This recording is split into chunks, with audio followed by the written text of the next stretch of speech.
Hi, welcome to My Life. I'm Terry Stiles, and no, we're not in the studio this time. We are with Marilyn Benner, and we are in her home. I'm not going to tell you where it's at, but I bet everybody in Oxford knows anyhow. Marilyn Benner is a friend, so it's really difficult to do this with you because I'm not going to ask the right questions, and I might get teary-eyed at times, but we are going to do a My Life with Marilyn Benner. Everybody in town that has been in this town for a while recognizes your face, Marilyn. Whether they dealt with you at the schools or your kids were in school, you've been in this town your whole life. So that's where we're going to start. Not where you came to town, but how did your parents get to town? Your parents were not originally from Oxford, right? Right. We're in the same house that you grew up in, right? Yes. Okay, so how did that happen?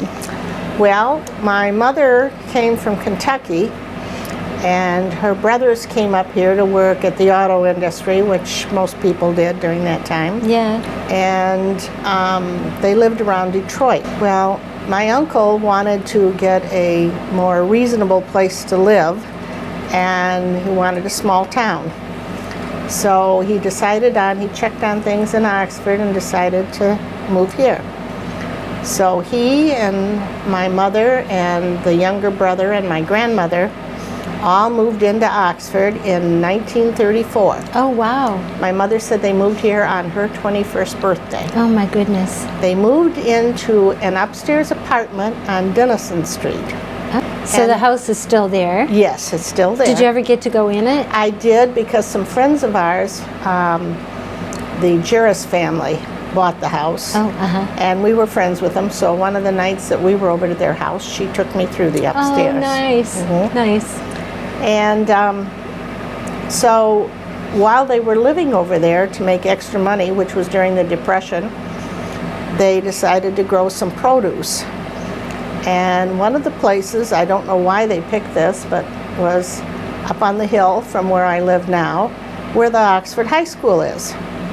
And they grew potatoes and different vegetables up there to make extra money. Oh. And then so did they sell them in town? How did that work? Yes, yeah. Oh, neat. They sold them locally. And so one day my uncle, who was the oldest in my mother's family, said, I think it's time for us to move back to Detroit. Oh. And my mother, who loved Oxford, didn't want any part of moving back. Sure, I don't blame her. She raised the fuss, and so my uncle said to her, well, if you find a place, a vacant land where I can build a house, we'll stay here. So coming down the hill from where the school is, down towards Glassby Street, my mother spotted the property where my house is now.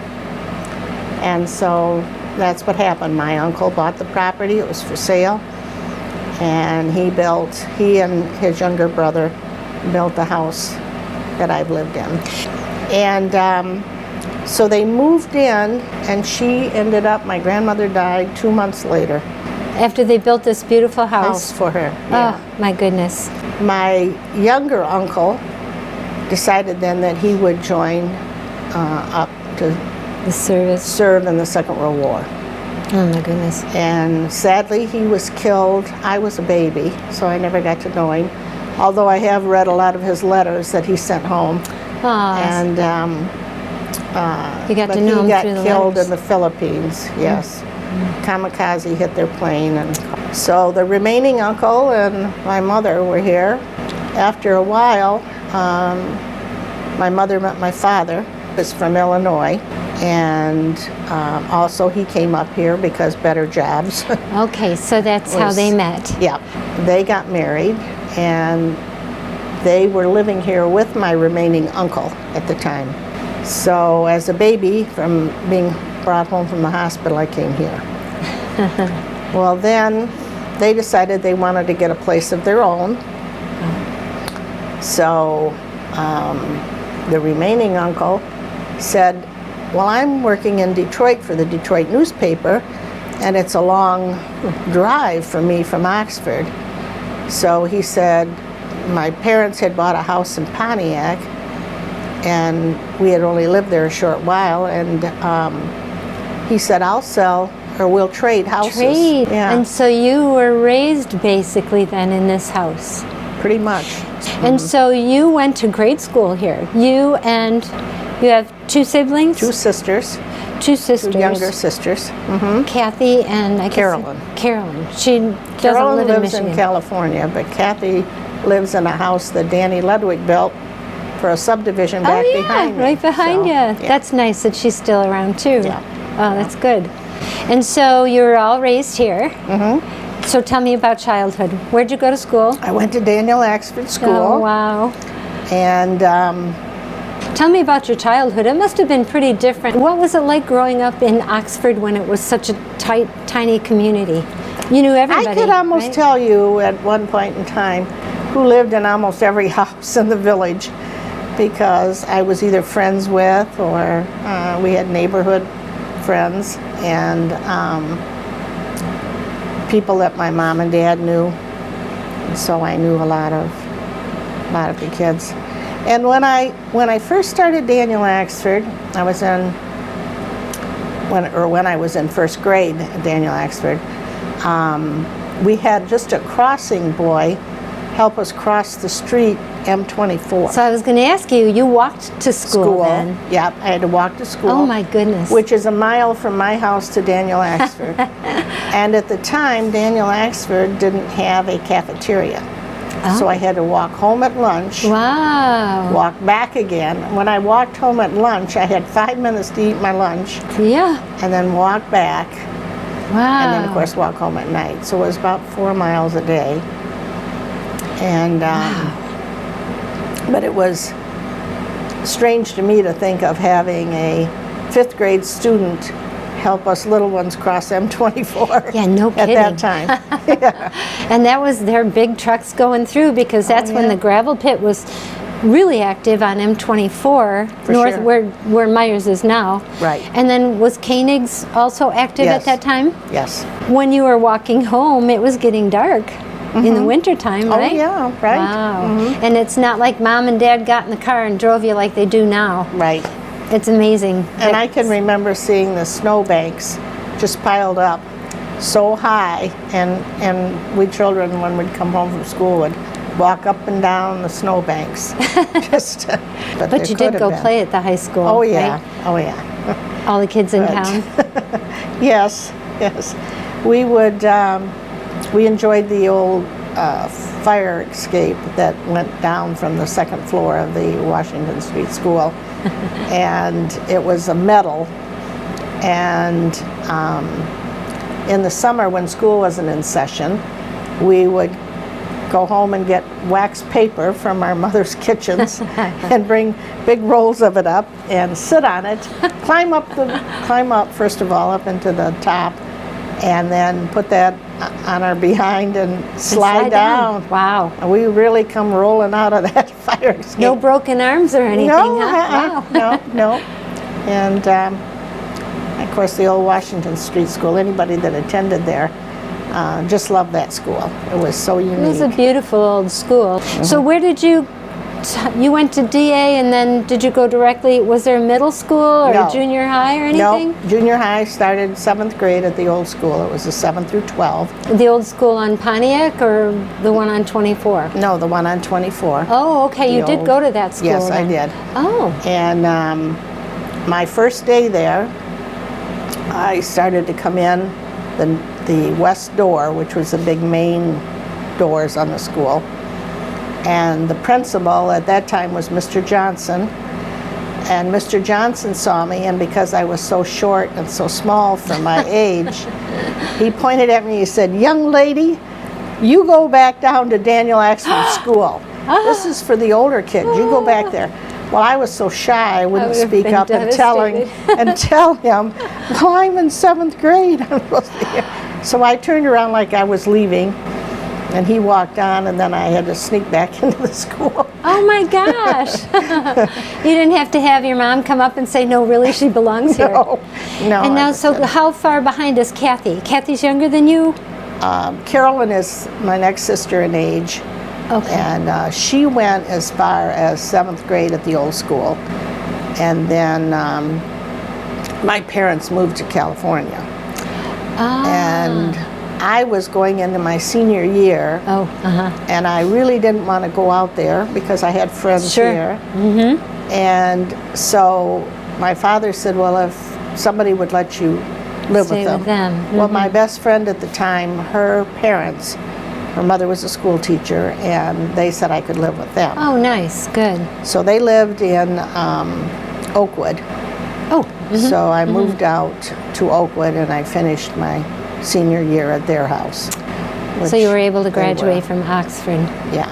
Now, did you graduate from over here or the high school on By Pontiac? then, when I was in 10th grade, that was when they started the old school on Pontiac Street. Yeah. It was completed. And so all of us students had to go to our lockers. It seemed like it was in September or early part of October. They had it done on Pontiac Street. So we had to take everything out of our lockers and walk over to... Really? We walked over to the... Yeah. And so, how did you meet Tom?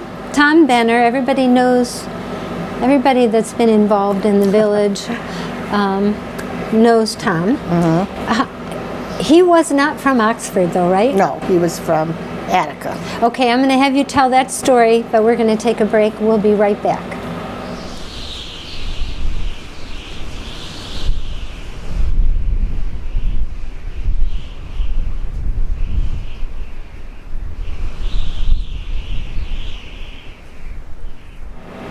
Hi, welcome back to My Life. I'm Terry Stiles and I'm with Marilyn Benner. I know a lot of you out there recognize her face, and if anybody was involved with council at all or in the village, they also know who Tom Benner is. So we're about to find out how you met Tom.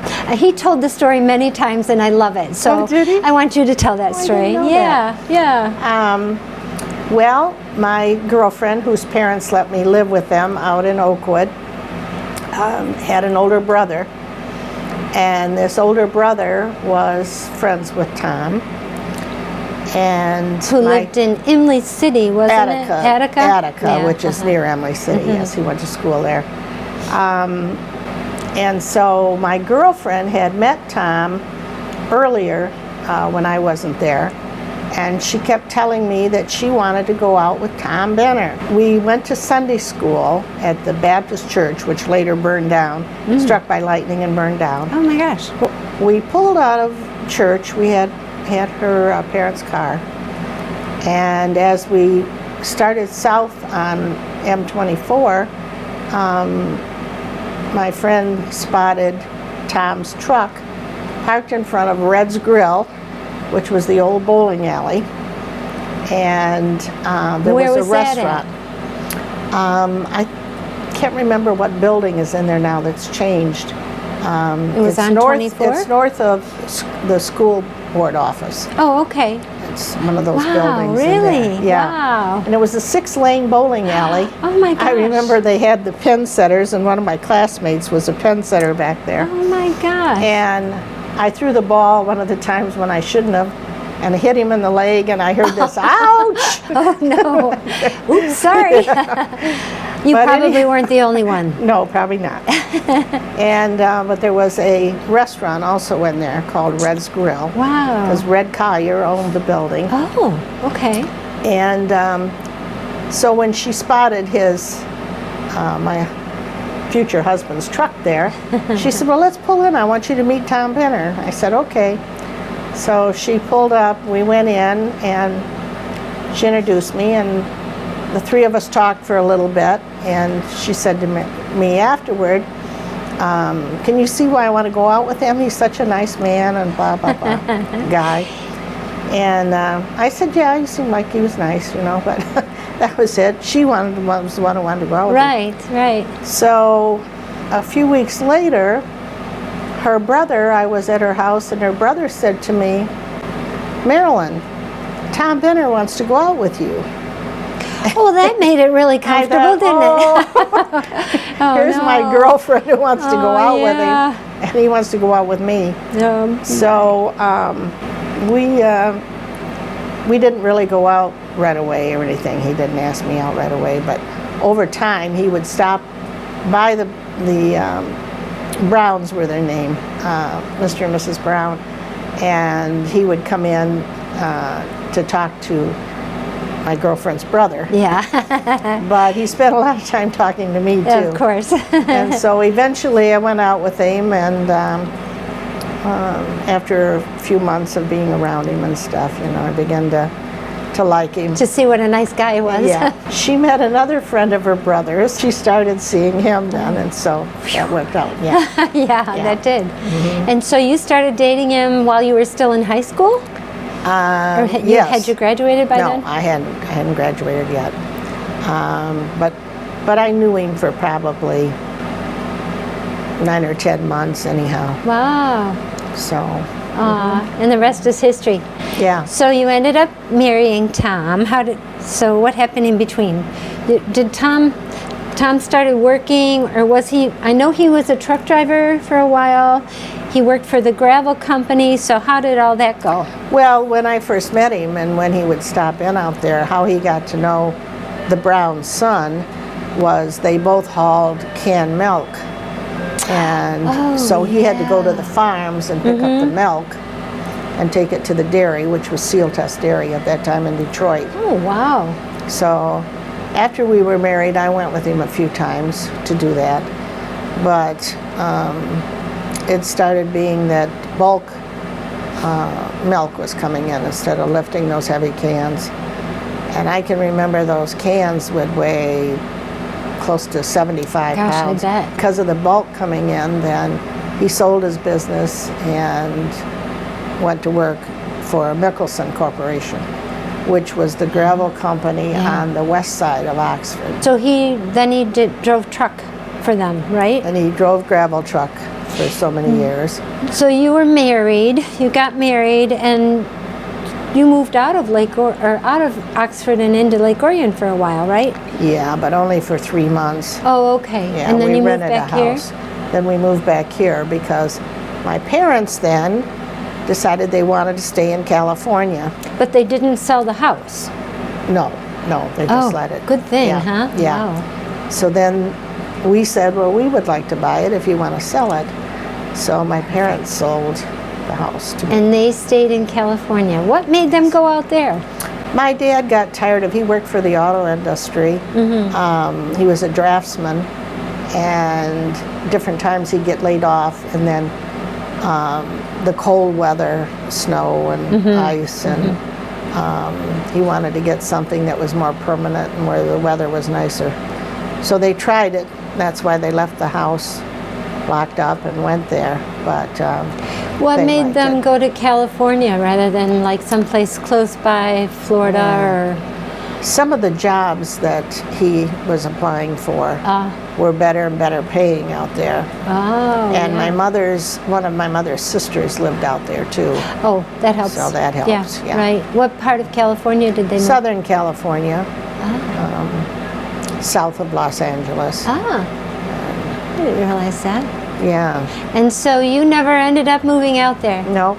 You married Tom, and then you had children. You stayed here in Oxford. You stayed in this house. So your kids were raised in this house? Right.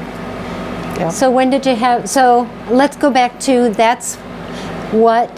so you ended up having 2 children, and that's why you ended up going to the school system to work, right? Yeah.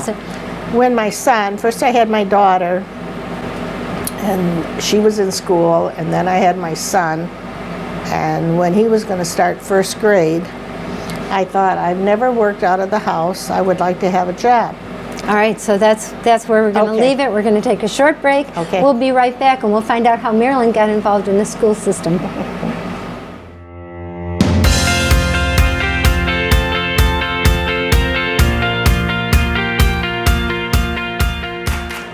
Welcome back to My Life. I'm Terry Stiles, and I'm still with Marilyn Benner, and I could sit here and talk to her all day long. And now we're going to find out how she got involved in the school system, because I'm sure that's where a lot of you out there recognize Marilyn from.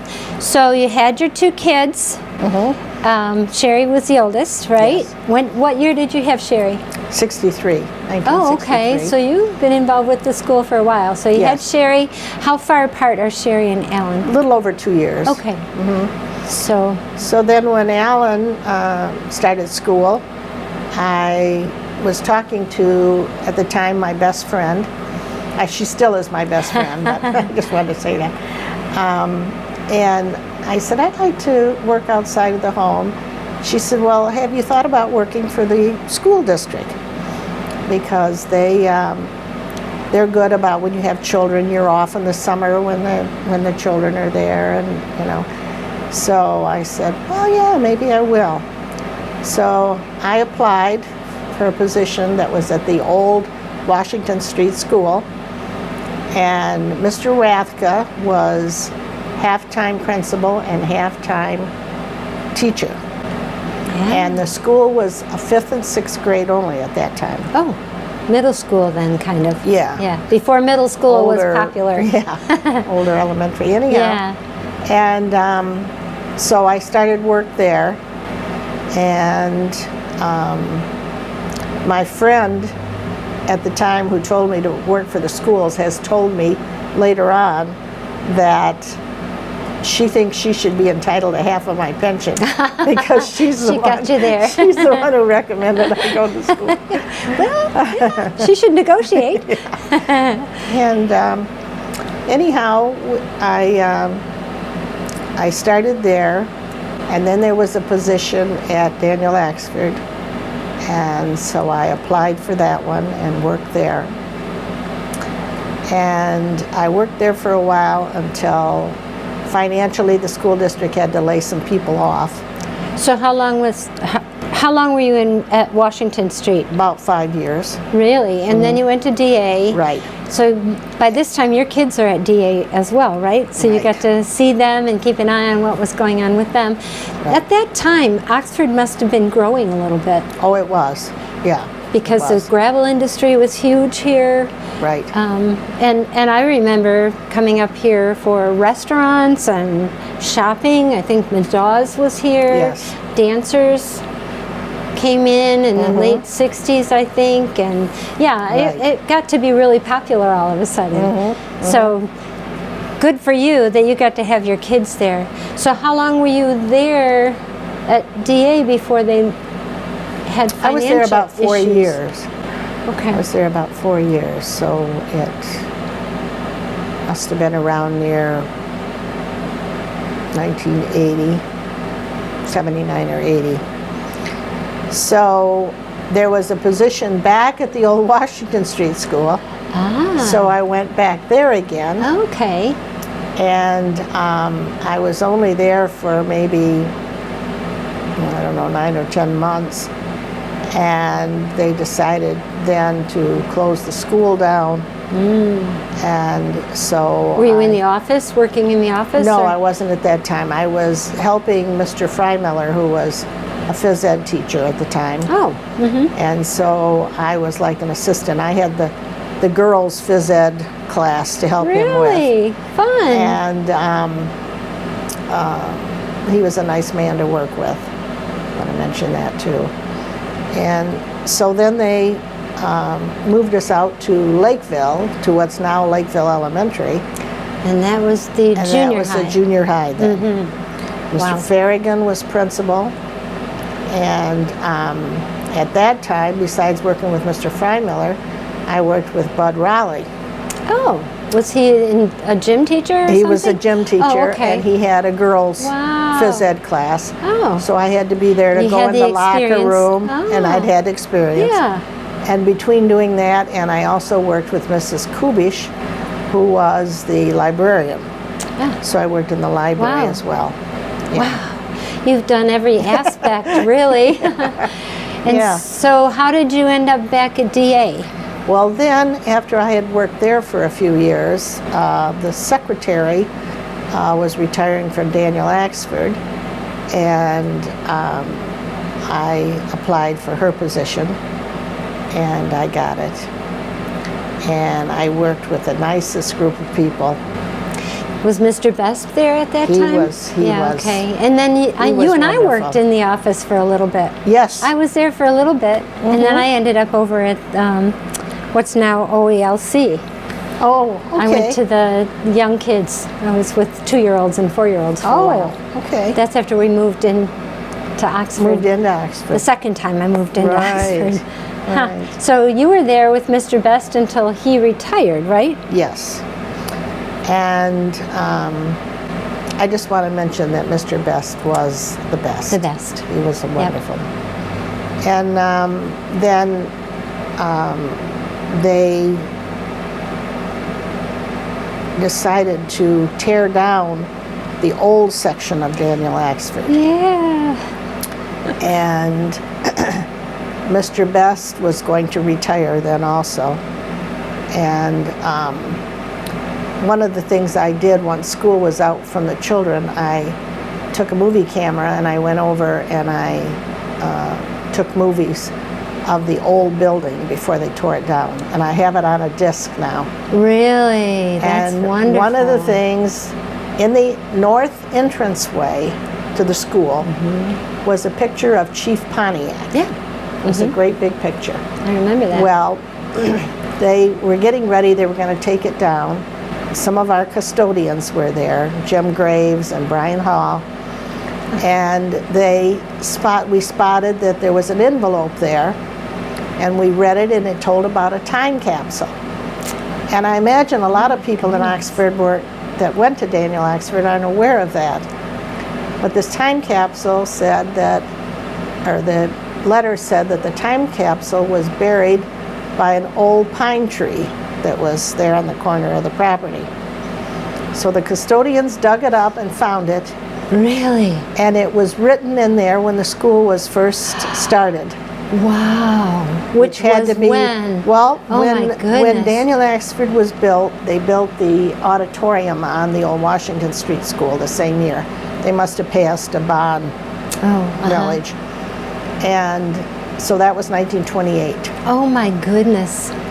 So they, we got to see who was the principal at the time and the secretary, and all the children that were going to school there at that time had signed their names. Signed it. Wow. Now, once we had that, Mr. Best, it must have been that we did this early enough that the kids were still there, because Mr. Best had all the kids write their names that were going there at that time, and the teachers, and I know I signed it, and Mr. Best did, of course. And so we made a new time capsule. I'll have to check with my son. And I talked to Mr. Best this past weekend because I wanted to see if he remembered where we put it.